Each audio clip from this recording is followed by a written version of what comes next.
مردوں کو والمومنات اور ایمان والی عورتوں کو. یہاں پیچھے مردوں کا ذکر بھی آ رہا ہے اور عورتوں کا بھی، اور خاص کر کون سی عورتیں؟ جو ازواج مطہرات ہیں. اور آگے بھی آ رہا ہے یا ایھا النبی قل لازواجک و بناتک، بالکل اگلی آیت میں اے نبی کہہ دیجیے اپنی بیویوں کو، و بناتک اپنی بیٹیوں کو.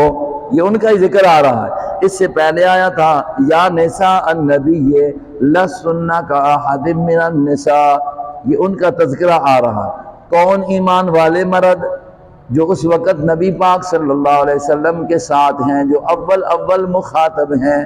کون؟ ایمان والی عورتیں جو نبی پاک صلی اللہ علیہ وسلم کے ساتھ اس وقت لگی ہوئی ہیں، چاہے آپ کی بیویاں ہونے کا شرف مل گیا یا صحابیات ہونے کا شرف مل گیا. جو ان کو ایذا دیتا ہے